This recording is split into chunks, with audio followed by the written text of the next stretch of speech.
Lesson 1. Washington takes office. King George III of Great Britain wore royal robes. Compare the way he and George Washington, below, dressed. In April of 1789, George Washington left Mount Vernon, his home in Virginia, to travel to New York City for his inauguration. An inauguration is an official ceremony to make someone president. Standing on the balcony of Federal Hall, he placed one hand on a Bible. "I do solemnly swear, promise," said Washington, "that I will faithfully execute the office of President of the United States, and will to the best of my ability preserve, protect, and defend the Constitution of the United States." With these words, George Washington became the first President of the United States. The first President. Several months before, on February 4, 1789, the Electoral College had elected George Washington to be the president. The Electoral College is a group of people chosen by each state to vote for the president and vice president. The number of electors from each state equals its 2 senators plus the number of its members in the House of Representatives. In the election of 1789, all of the electors voted for Washington. No president since then has been elected unanimously. John Adams, a longtime patriot, was elected vice president.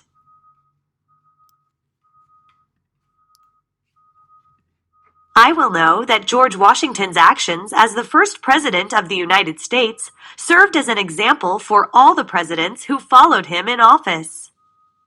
Vocabulary: inauguration, electoral college, cabinet, political party, tariff. Write why you think these 2 leaders dressed so differently. Soon after Washington became president, Congress created different departments within the executive branch. For example, the Department of State was created to handle relations with other countries. The Department of the Treasury dealt with the nation's finances. Washington chose one person called a secretary to run each of these departments. He picked Thomas Jefferson as the Secretary of State and Alexander Hamilton as the Secretary of the Treasury. Henry Knox, who had been in the Army with Washington, became the Secretary of War. As the Attorney General, Edmund Randolph advised Washington on legal issues. This group of advisors became known as the President's Cabinet. They met often to help Washington govern. The creation of the cabinet is an example of a practice begun by Washington that continued after he left office. Okay, very important to note there that George Washington formed a group of advisors to help him run the country, and that group was known as his cabinet. The first political parties. 2 of the members of Washington's cabinet, Alexander Hamilton and Thomas Jefferson, had many disagreements. Hamilton, the Secretary of the Treasury, believed in a powerful national government. He thought the country needed a strong economy based on trade and industry. Thomas Jefferson, on the other hand, believed the economy should be based on farming. He did not think the national government should be allowed to become too powerful. He worried that such a powerful government might take away people's rights. The followers of Jefferson and Hamilton became the country's first political parties. A political party is a group of people who have the same beliefs about government. Members of political parties work to elect their candidates to government offices. Hamilton's followers were called Federalists, and Jefferson's party became known as the Democratic Republicans. George Washington and some other early leaders opposed political parties. Washington thought they were harmful. He wanted the people in his cabinet to work together as a united government. He even published a speech in which he warned against the baneful, harmful effects of the spirit of the party. 2. Generalize. Building a strong economy. An important issue that Jefferson and Hamilton argued about was the idea of a national bank. Hamilton wanted a national bank to hold the government's money and to lend it money, if needed. Jefferson opposed the idea.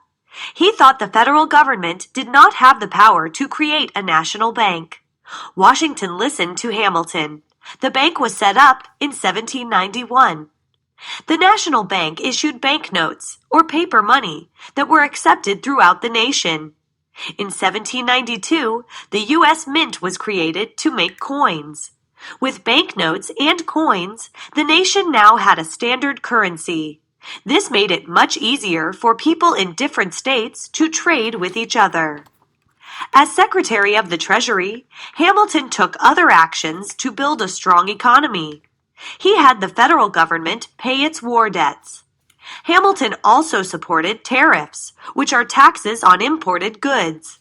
Tariffs raise the price of goods from other countries. They encourage people to buy goods made in their own country. Hamilton supported high tariffs for two reasons. First, the tariffs would raise money for the federal government. Second, tariffs helped American businesses. Jefferson opposed high tariffs because they raised prices for farmers and others. Southerners also argued that a high tariff would help the North, where most industries were located. In the end, the tariff was the only part of Hamilton's plan for the economy that Congress did not accept. Building a strong economy. A new capital. In 1790, leaders wanted a new city that would be the center of the government and not part of an existing commercial center, such as Philadelphia or New York City. George Washington chose its location. The nation's capital would be built on the Potomac River between Maryland and Virginia.